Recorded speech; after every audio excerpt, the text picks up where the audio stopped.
Bienvenue au F5 Podcast. Cette semaine, je suis avec 3 invités avec distanciation oblige. Fait qu'il n'y a pas de vidéo parce qu'on est trop loin. Ça prendrait genre un widescreen pour tout nous filmer.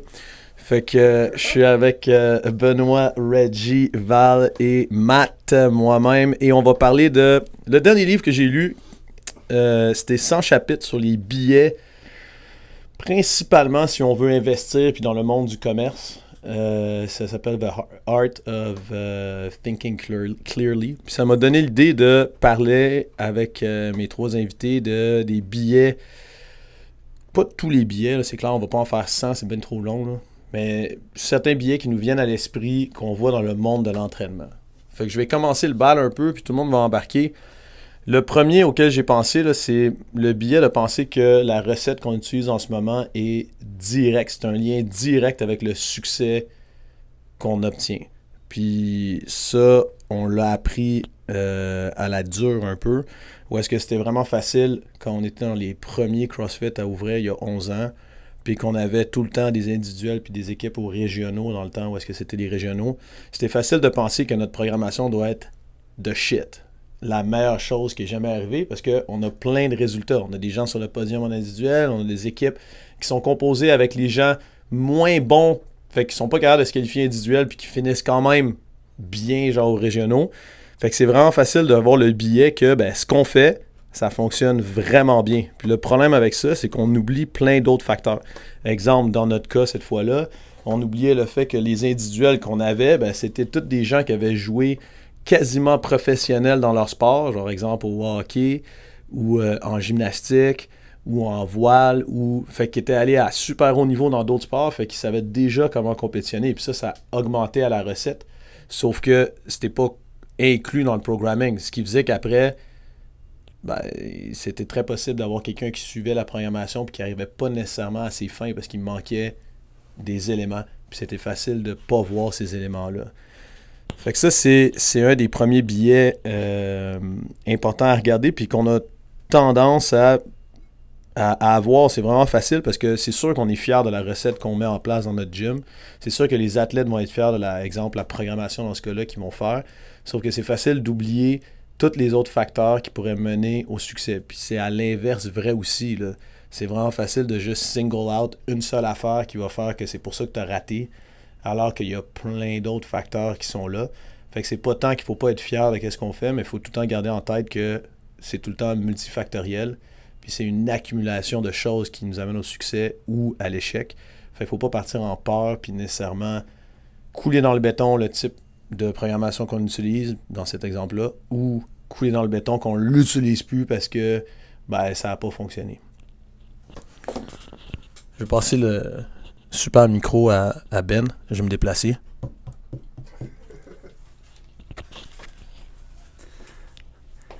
N'importe quel billet qui me vient à l'esprit. Exact. Je me suis penché un petit peu sur cette question-là, puis il y a une grosse poussée sur la nutrition en ce moment dans le monde du CrossFit. Du moins, il y a toujours eu une poussée, mais on en parle beaucoup. Puis surtout à un moment où les gens ont peut-être négligé des bonnes habitudes pendant le confinement. Je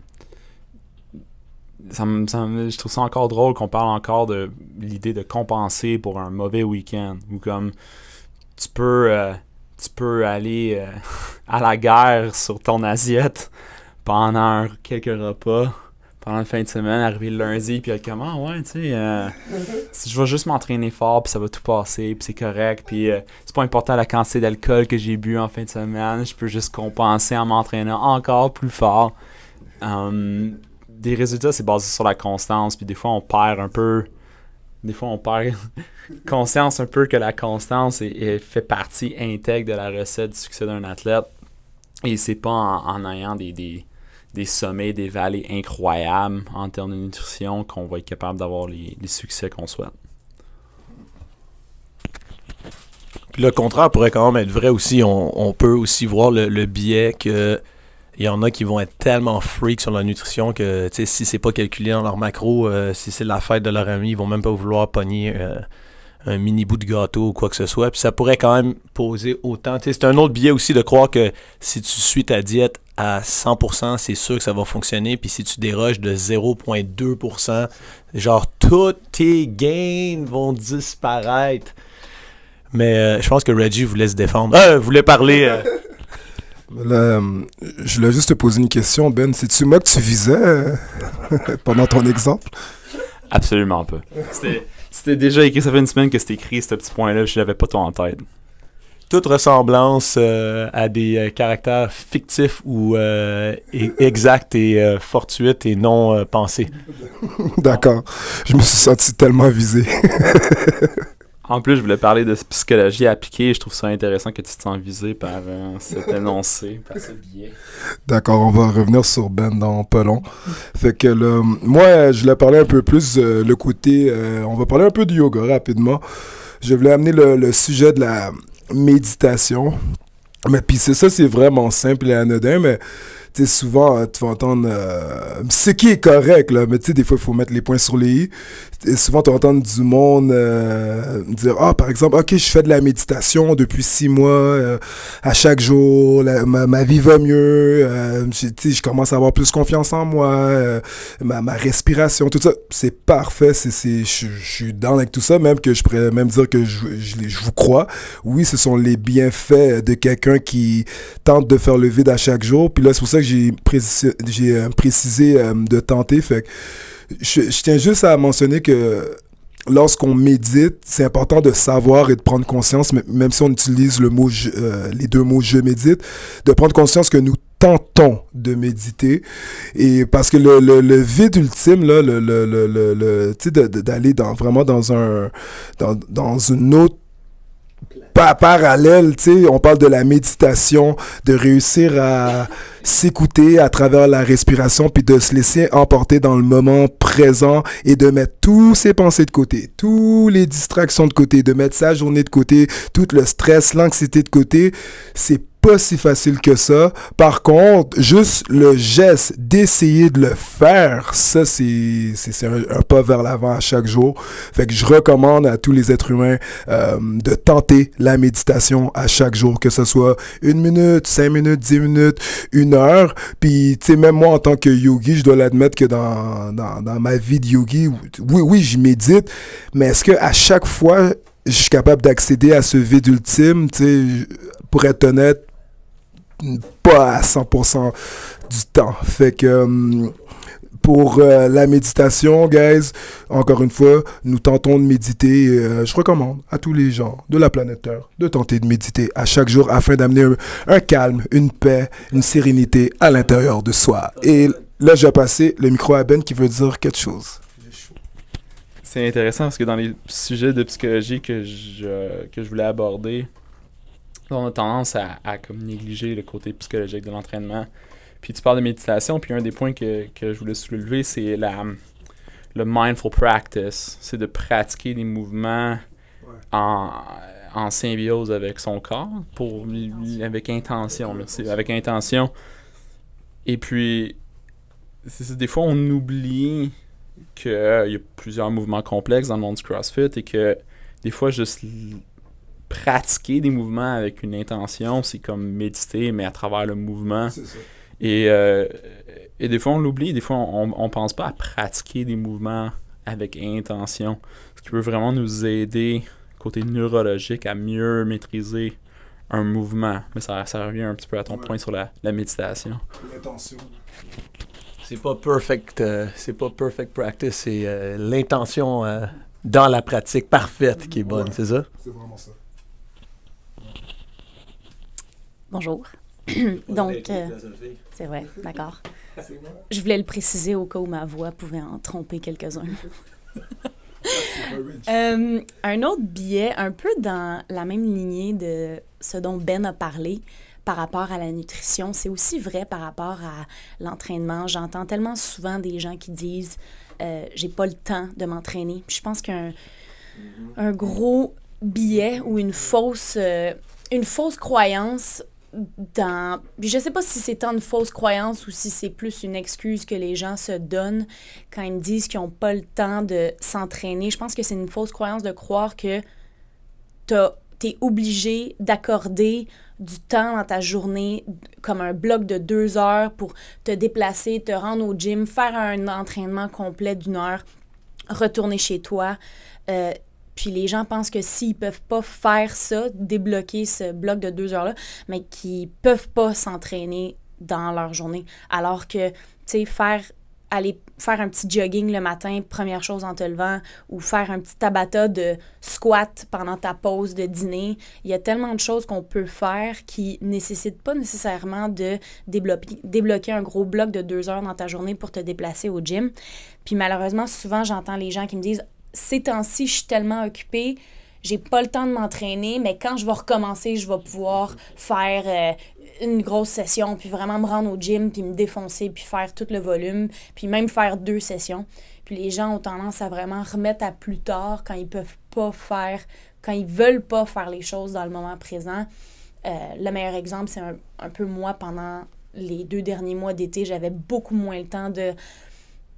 Je veux pas dire moins le temps de m'entraîner, mais j'avais moins le temps d'aller au gym. Donc, souvent, ce que j'essayais de faire, c'était soit de partir ma journée avec un petit imam de planche ou de mouvement d'abdos, ou juste, l'expression en anglais, je sprinklais un petit peu de fitness un peu partout dans ma journée. Puis des fois, à la fin de la journée, j'avais pas nécessairement fait grand-chose, mais des fois, à la fin de la journée, je regardais l'accumulation de toutes les petites choses que j'avais fait qui avait fait une différence, que ça soit prendre des escaliers pour monter jusqu'en haut de mon building, que ça soit faire, comme je disais, un petit tabata de air squat sur l'heure du lunch. Pour ceux qui se sont déjà donnés à 100% dans un tabata de air squat, c'est un 4 minutes extrêmement efficace. Donc, l'espèce de fausse mentalité qu'il faut beaucoup de temps pour s'entraîner, je trouve que c'est juste une excuse pour ne pas faire quelque chose. Parce que faire un petit peu, si tu fais un petit peu à tous les jours, vraiment un petit peu, là, que ça soit un 5 minutes, tu vas déjà plus loin que la personne qui ne fait absolument rien. Puis ça nous rapproche un peu d'un autre biais qui est dans le fond, parce que là, on parle à pas mal d'entre vous qui, comme nous autres, aimez performer. Puis vous dites, ouais, mais ça, c'est bon pour quelqu'un qui veut juste être en forme. Moi, je veux être vraiment bon. Fait que plus je pousse fort, plus je fais du volume, plus je m'approche de mon potentiel, puis je suis bon. Puis c'est bon ce que Val a dit, là, au niveau que si vous avez jamais fait un tabata de air squat de 4 minutes, puis t'essayes pour vrai de rentrer 20, 22, 24 reps, parce que tu tires vers le bas pour redescendre, peut-être que tu vas être plus raqué que si tu allais faire un jogging tranquille ou que tu as fait ta 3e session de la journée, genre avec 0 intensité. Fait que l'autre biais, c'est vraiment de comme oublier que le CrossFit, c'est un sport d'intensité. Puis ça a révolutionné la façon qu'on s'entraîne. Puis oui, révolutionné, là, parce que je vais plugger une affaire de Idriss Aberkam. Là, toute révolution passe par 3 étapes. Au début, c'est stupide, après c'est dangereux, puis après c'est une évidence. Fait qu'on est passé... Dans la plupart des pays, c'est stupide, parce que pendant longtemps, je me faisais dire que c'était même pas un métier, genre d'être coach de CrossFit. Genre, c'est dangereux, ça, on n'a peut-être pas fini ce stade-là, là. Il y en a encore qui pensent que c'est dangereux, là. Puis dans la plupart de nos cercles maintenant, où est-ce que nous on vit, c'est quasiment rendu l'évidence. Ah bah ouais, le CrossFit, ouais, mon cousin en fait, ouais, ma grand-mère en fait, c'est normal. Puis... Là, vu que ça s'en vient un peu mainstream, on a tendance à comme oublier que ce qui l'a rendu aussi incroyable, c'était son accessibilité par le temps, comme Val dit. Moi, c'est ça qui m'a fait rentrer dans le CrossFit, là. Au lieu de m'entraîner 6 heures par jour, je pouvais faire 1 heure d'entraînement puis avoir des résultats similaires. J'étais comme, yo! Mais ça, les gens l'oublient. Fait qu'oubliez pas ce biais-là. C'est pas parce que tu pousses plus fort, c'est pas parce que tu as fini ton workout en sueur. Parce que ça revient avec ce que Ben disait. Peut-être que tu as fini ton workout en sueur, mais tu étais zéro mentalement là quand tu as pratiqué tes cleans. Fait que ça t'a pas plus aidé. Fait que si tu veux approcher ton potentiel, c'est le mix de justement ce que tout le monde est en train de dire. Il faut être présent mentalement quand tu le fais. Il faut mettre de l'intensité plus que de mettre du temps. Fait que de pas laisser cette affaire-là que j'ai pas assez de temps. Fait que c'est mieux de juste pas le faire. Puis c'est ça qui va nous amener vers être meilleur. Je vais partir une discussion sur que là, tout le monde peut parler, là, dont tout le monde peut parler, là, parce que ça, c'est un gros billet. Là. Si vous avez un gym, si vous entrez dans un gym, si vous voulez être bon, peut-être même qu'en ce moment, vous avez ce billet-là, puis vous savez même pas que vous l'avez, c'est que si je veux devenir bon, il faut absolument que je sois différent des autres. Parce que si je fais la même chose que les autres, je vais avoir le même résultat que les autres. Mais ça prend pas en considération que c'est pas une question d'en faire plus, c'est une question d'en faire mieux. Ben, il est bon là-dedans. Là. Mieux, c'est mieux. C'est pas plus. C'est mieux. Puis, on en parle souvent si vous venez faire des séminaires avec nous dans le CrossFit, c'est le côté justement pas juste organique, c'est le côté neurologique, de juste mieux faire les choses. Puis c'est de se rendre compte que n'importe quel sportif de ultra haut niveau, des fois, ils ont un move signature, ok, ouais, mais si on enlève ça, ils font toutes la même maudite affaire que tout le monde, juste mieux. Matt Fraser, il n'y a aucun move spécial pour faire un clean, un snatch ou un toast to bar. Là. Il fait juste mieux. Quand il fait friendly friend, il lâche juste pas la barre. Il fait rien de weird par rapport à nous. Là. Il fait juste mieux.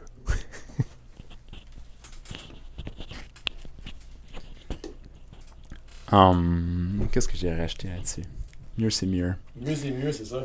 Ouais, mieux, c'est mieux. Je veux dire, j'essaie de vivre ça. C'est sûr qu'avec le temps, puis les enfants qui se rajoutent à la vie, et qu'à un moment donné, t'as pas le temps que t'avais nécessairement, mais malgré ça, on peut quand même maintenir un niveau de fitness très adéquat si on fait les choses avec intention, puis on vit par le mantra que mieux, c'est mieux.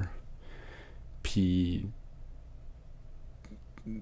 je trouve ça intéressant que le plus qu'on avance, puis les 4 personnes dans cette pièce, on est quand même des gens d'expérience dans le monde du CrossFit, le plus qu'on avance, le plus qu'on est comme... Le plus que les gens trouvent ça weird qu'on fait la même chose que eux, mais mieux. Puis je suis comme... Mais non, justement, on fait la même chose que vous, parce qu'on veut montrer l'exemple, comme quoi que c'est très possible de faire la même chose. On fait pas quelque chose de différent, on n'a pas une recette incroyable. Des fois, on en profite du temps qu'on a pour faire une deuxième session. La plupart de nos deuxièmes sessions impliquent des skills et pas nécessairement la même quantité d'intensité qu'on a fait dans le workout du jour. Puis, c'est ça. Comme on a rentré tantôt, puis on a fait tous les éléments du cours que tous nos membres font. Il n'y a pas de secret sauce. C'est juste... On le fait avec intention, on attaque avec intensité, nous avons les résultats qui en découlent. Mais il n'y a pas de recette magique, sinon. Non, ça, je suis d'accord avec ça. Il n'y a pas de recette magique à part la constance, la discipline. Puis je le dis souvent, à un moment donné, j'étais comme, bon, la discipline, c'est quoi? Tout le monde parle tout le temps de discipline. Vas-y. Et comme Mathieu Dubreuil vient de dire, le swag. Qu'est-ce qui différencie Fraser de tout? C'est son swag, là. Son arrogance. Il est fier. Son poil de chest. Il est fier. Il est confiant. Il sait qu'il va gagner avant même de commencer. Ça doit être ça, une des clés du succès, honnêtement, la confiance. Mais ça, puis je parlais de discipline, puis à un moment donné, tu sais, la discipline, c'est d'éliminer la peur de la répétition. Fait que là, tu sais, quand tu te réveilles le matin, t'es comme, fuck, ok, je vais refaire la même affaire aujourd'hui. Je m'en vais encore souffrir de la même manière. Tu sais, je m'en vais revoir le même monde, je m'en vais répéter les mêmes mots. Tu sais, mettons, t'es un coach, mettons que ce soit Ben, moi, Val ou Matt. Bon, aujourd'hui, je vais avoir, par exemple, 5 classes, 6 classes, je vais dire la même affaire chaque fois. Après ça, il va falloir que je fasse le workout avec tout le monde. Puis, tu sais, à chaque jour, c'est c'est un éternel recommencement. C'est le jour de la marmotte, là, tu sais. vers le succès, tu sais, vers l'amélioration physique, mentale et même émotionnelle. Fait que c'est d'éliminer la peur de la répétition. Puis quand on disait mieux c'est mieux, ben tu sais, le meilleur exemple que je peux donner, quand j'ai commencé à donner mes classes de yoga fitness il y a environ peut-être 2 ans et demi, 3 ans, au début les gens me disaient quand j'arrivais, parce que tu sais à travers les années, avec la méthodologie qu'on a appris ici à Force 5 avec Matt, puis toute la méthodologie CrossFit, mais je préfère dire fonctionnelle pour rester respectueux dans l'univers du yoga, mais tu sais, quand j'ai commencé à amener ça sur les tapis de yoga, comme des air squats, mais à répétition, genre des 100, 200 reps, des lunges, des hip raises, des burpees, le monde au début me disait, puis ça revient tantôt aux 3 étapes, le monde me disait, mais Reggie, qu'est-ce que tu fais? Ça fait pas de sens, tu peux pas vraiment faire ça. Je me rappelle au début, puis j'étais comme, non, inquiétez-vous pas, c'est une question de temps, les gens vont s'adapter, tu sais. Ah, j'ai mal au dos, j'ai mal aux genoux. Là, je suis comme, mais guys, c'est normal, toute votre vie, on vous a appris que quand vous avez mal au dos, d'arrêter de faire des hip raises ou des Superman. Non, on va aller dedans, on va faire beaucoup de répétitions. Puis au début, mes élèves, là, ils avaient mal, puis le monde disait, ouais, j'étais sûr, il faut arrêter. Puis là, je leur disais, non, on va continuer. Mais aujourd'hui, 2 ans après, 3 ans après, mes élèves sont les yogis les plus fit dans les studios Idolum. Et maintenant, tu leur dis, on va faire 4 séries, 50 squats, 50 jumping squats, on va faire 50 burpees, on va faire 400 hip raises. Let's go, Reggie, on va s'entraîner, tu sais. Fait que c'est une question. Là, maintenant, tu sais, là, c'était rendu une normalité. Puis là, aujourd'hui, c'est genre, tout le monde, ben, je fais du yoga fitness, tu sais. Fait qu'à un moment donné, c'est d'éliminer aussi la peur du nouveau. Puis d'éliminer la peur de répéter les mêmes choses qu'on n'aime pas faire. Ouais. Ça me donne juste de parler comme ça. Oui, non, c'est ça. Je pense que de façon générale, si on revient un peu à ce que Matt expliquait, je suis très d'accord. Je crois qu'il y a beaucoup trop de gens qui sont... Donc, tout le monde est en quête de résultats. Tout le monde est en quête de l'objectif final, que ça soit un poids sur la balance, que ça soit une compétition quelconque. Tout le monde fait tellement une grosse fixation sur le end result, le but ultime, alors que si tu te focuses vraiment sur le processus, puis le journey, puis l'expérience, ben, tu te rends compte que c'est ça qui pèse le plus dans la balance en bout de ligne. Moi, je pense que ce qui fait la plus grosse différence, puis surtout, je donne l'exemple de moi en ce moment, au début du confinement, quand toutes les compétitions s'arrêtent, ben, faut que tu revisites, dans le fond, pourquoi tu t'entraînes. Parce que là, présentement, ben, il n'y en a plus de compétition. Fait que c'est là que ça devient encore plus important de revisiter le processus qui t'amène à t'entraîner. Pourquoi est-ce que tu t'entraînes? C'est avec qui tu t'entraînes? Quelle sorte d'habitude ça amène dans ta vie? Qu'est-ce que ça t'amène psychologiquement? Puis malheureusement, je trouve qu'il y a tellement de gens qui sont tellement focusés sur le end result qui cherchent l'espèce de formule magique ou l'espèce de programme le plus scientifiquement avancé, élaboré, complexe. Les gens pensent que plus c'est compliqué, puis plus il y a différentes sphères, plus ça va les rapprocher de leur but, alors que quand tu reviens à la base de est-ce que ton processus, il t'apporte du bien-être dans ta vie de tous les jours, puis est-ce que ça t'amène à te dépasser à tous les jours? Est-ce que tu te réveilles le matin puis tu as envie d'aller au gym, rejoindre la gang avec qui tu t'entraînes? Puis est-ce que cette gang-là te challenge à te pousser puis à te dépasser? Je pense que la magie, c'est pas dans nécessairement la programmation que tu suis, mais plus dans tout ce qui vient autour de ça. T'as le crew avec qui tu t'entraînes, ton mindset, ton mental, ton why, pourquoi tu fais ça.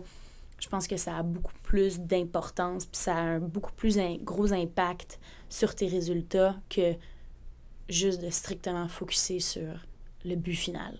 Ça nous amène à un autre billet, puis celui-là, c'est pas moi qui y ai pensé tout seul, là. On va give credit where credit is due, là. C'est Austin Mallioro qui m'a tout le temps dit ça, puis au début, c'est presque insultant de se faire dire ça, là, mais puis je vais vous le dire, vous allez y penser, puis après ça, on va l'expliquer, mais c'est le biais de penser qu'on est spécial, qu'on est les seuls à pousser fort, qu'il n'y a personne au monde qui pousse aussi fort que nous, qui est aussi sérieux que nous, qui est aussi dédié que nous, qui est aussi passionné de nous. Ça, c'est un gros biais parce que c'est pas tant... Parce que là, il faut faire attention, je suis 100% d'accord avec exemple Reggie quand il dit qu'il faut qu'on ait confiance en nous, qu'il faut qu'on aime où est-ce qu'on est rendu, puis tout ça. Puis c'est pas... J'attaque pas ça, là. Je veux juste dire que si t'as le biais de sincèrement penser que t'es ultra spécial puis t'es le seul à pousser fort, ça t'empêche de voir qu'il y en a d'autres qui poussent fort puis que tu pourrais apprendre à pousser avec eux autres. Ça t'empêche de genre sélectionner des partenaires d'entraînement intelligents. Ça t'empêche de t'apercevoir que des fois, tu fais un peu fausse route parce qu'il y en a d'autres qui sont intelligents, là, qui ont peut-être une raison aussi noble que la tienne d'essayer d'être bon, puis qui t'ont surpassé un peu sur l'arbre de la technique. Là. Ils sont rendus une branche plus haut. Là, puis ça serait bon que tu penses à les checker. Fait que je suis pas du tout contre le fait qu'il faut avoir confiance en soi, confiance en son crew, confiance en son entraîneur, ses training partners, fier du gym de où est-ce qu'on est. Ça n'a pas rapport. Je suis contre le fait qu'on s'en aille au point où est-ce qu'on devient en autarcie puis on regarde même plus qu'est-ce que les autres font.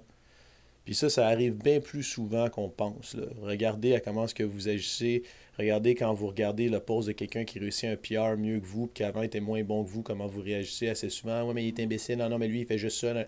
Au lieu de genre, c'est quoi qu'il a fait? Peut-être qu'il a suivi genre une méthodologie qui était intéressante. Peut-être qu'il utilise des élastiques puis qu'il fait des dynamics puis des max effort. Oh, peut-être. Je sais pas. Mais, parce que ça, si vous le saviez pas... je pense qu'on peut dire qu'on a été les premiers à vraiment amener ça comme au next level, dans le monde du CrossFit. Parce que maintenant, c'est pas rare de voir bien du monde utiliser des élastiques alors que tout le monde disait qu'on était stupide et dangereux quand on le faisait. Fait que j'ai pas vraiment de problème à claimer qu'on était peut-être dans les premiers. Je sais pas si on est les premiers, mais on est définitivement dans ceux qui ont été les premiers il y a 5 ans à... La souche québécoise. Ouais, la souche québécoise, on va dire, a commencé à utiliser des élastiques dans la force. Peut-être qu'il y a quelqu'un ailleurs, là, je sais pas. Mais j'aimerais ça qu'ils nous contactent, parce que j'aimerais ça connaître justement un pionnier là-dedans, puis qu'on peut s'échanger. Fait que le biais de penser qu'on est spécial, je pense que c'est potentiellement problématique. Est-ce qu'il y a quelqu'un qui a quelque chose à rajouter là-dessus, ou vous voulez partir dans un autre... C'est la ligne mince entre la confiance et l'arrogance. La confiance c'est l'arrogance se moque et la confiance sourit. Ouais. Yo! Oh yeah! mais par rapport à ce que tu voulais dire, je voulais juste préciser que moi, je pense que on parle de tout ce qui était ces workouts-là révolutionnaires que tu as amené, le sujet que tu as amené il y a comme quelques secondes. Moi, je pense qu'on est les premiers ici à l'avoir médiatisé, de l'avoir mis dans les réseaux sociaux. Grâce à Reggie. On l'a Instagrammé. On l'a chacratisé. On l'a mis dans les réseaux sociaux.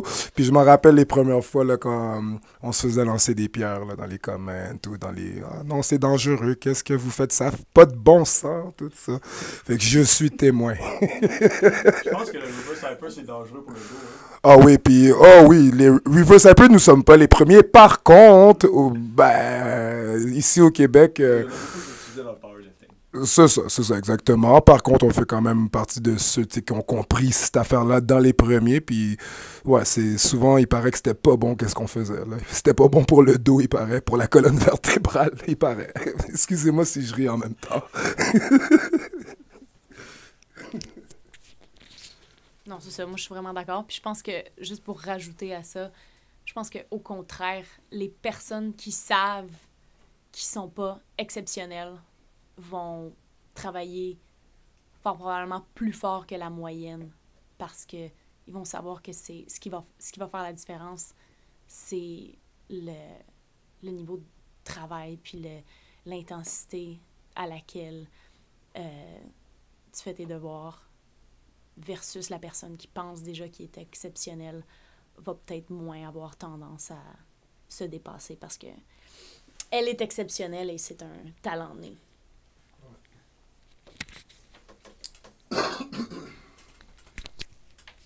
Juste ce sujet-là m'amène à un autre biais d'entraînement que par rapport avec la psychologie appliquée, puis c'est le coachability, on va dire en anglais. Il arrive malheureusement un point, généralement après un an, où si on commence pas à penser nécessairement qu'on est spécial, on commence à penser qu'on sait, que nous avons les connaissances nécessaires pour continuer de l'avant.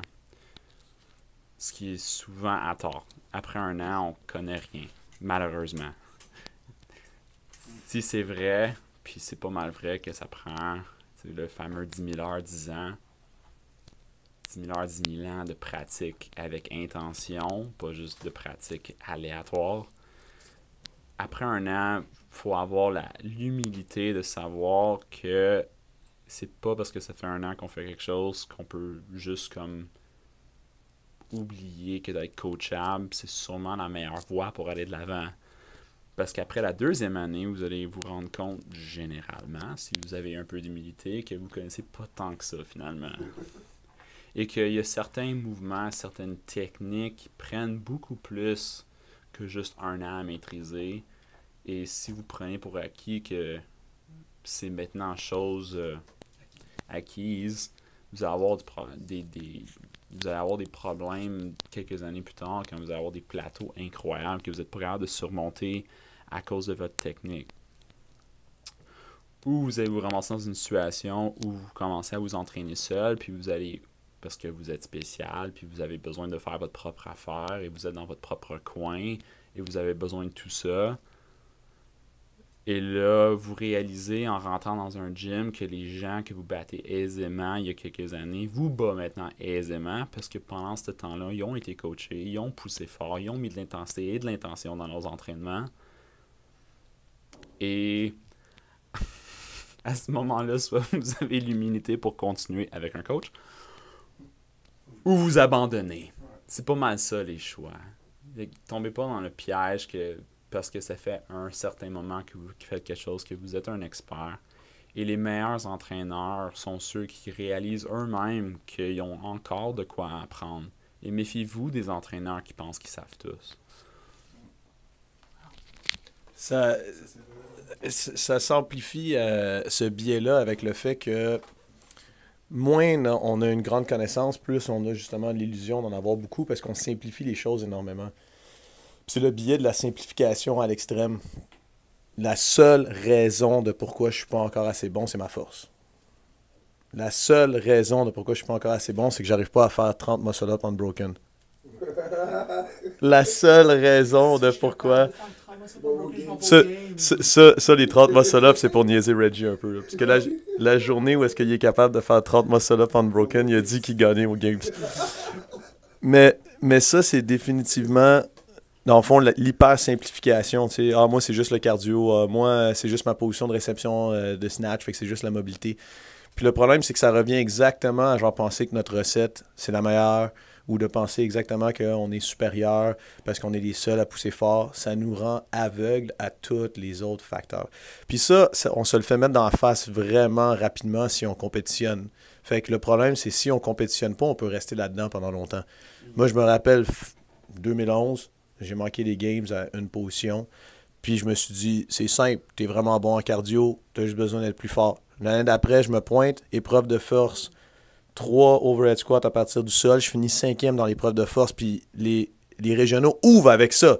Moi, dans ma tête, je suis comme, yo, let's go. Là. Mon pire résultat habituel, je viens de finir 5e. Juste après ça, c'est 30 burpees muscle-up. Je me suis fait battre par plein de gars qui étaient forts, mais pas nécessairement gymnastes. Puis juste après ça, c'était un chipper. Puis j'ai fini 12e dans le chipper. Avant, je gagnais les chippers aux régionaux. Fait que pour donner une idée, j'ai tellement travaillé ma faiblesse parce que c'était, bien sûr, dans ma tête, un biais, la seule chose à faire, que j'ai tout délaissé le reste. Puis on a un bon ami, Pete Shaw, qui vient de faire la même chose. C'est qualifié pour les Games, a fait le Stage 1. Puis son résumé, c'est d'être comme « Wow! » Je pensais que j'étais bon en rameur, fait que j'ai pas beaucoup ramé. Puis pour finir, il y a beaucoup d'autres personnes qui sont bons rameurs à ce niveau-là. Puis même chose avec son front squat. Il a PR, puis il pensait qu'il était fort parce que c'est un gros bonhomme. Sauf que pour finir, il était plus dans les plus forts.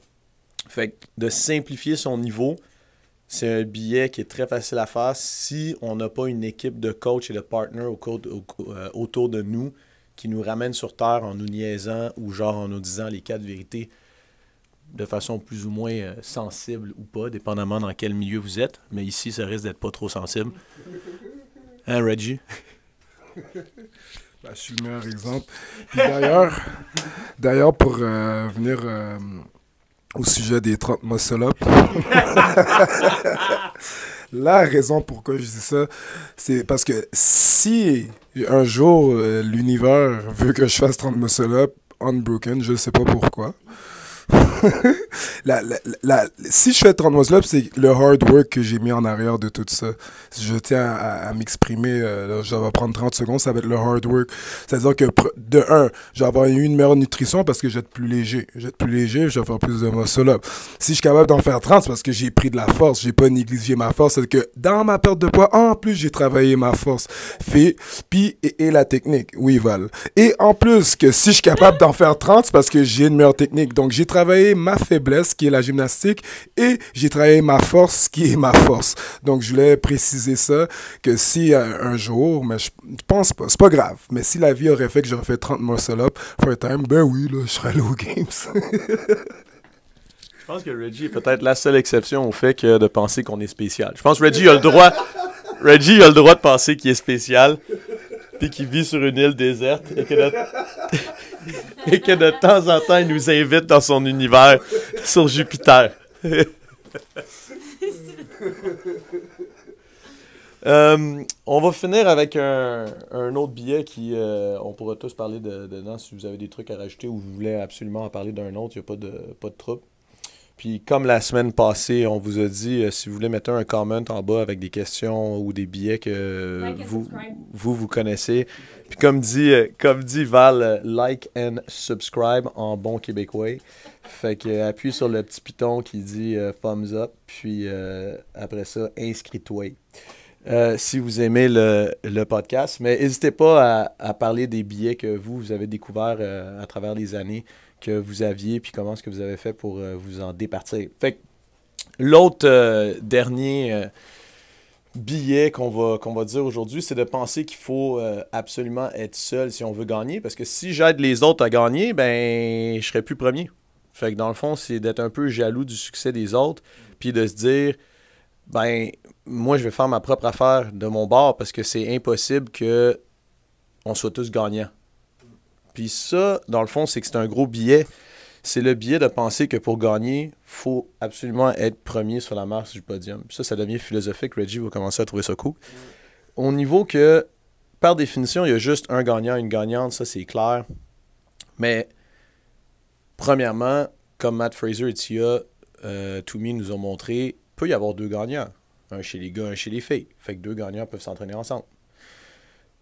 Peut y avoir 3 gagnants, parce que peut-être qu'ils pourraient s'entraîner avec l'équipe de Rich Froning aussi, qui a gagné aussi. Il pourrait y avoir 6 gagnants, parce que peut-être qu'ils peuvent s'entraîner avec les teens, comme Haley.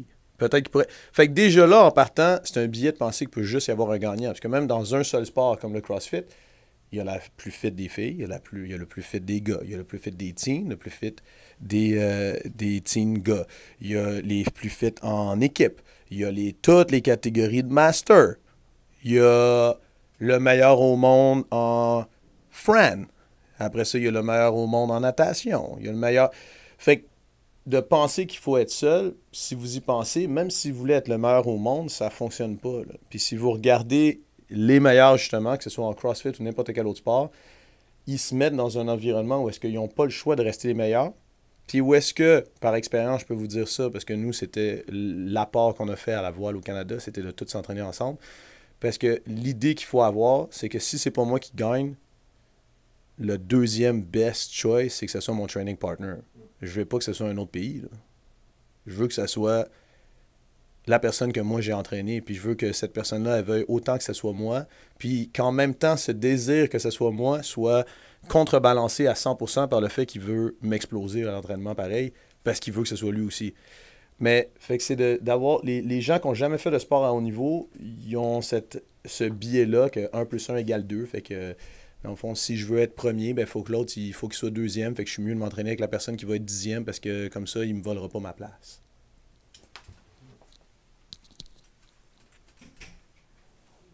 Absolument.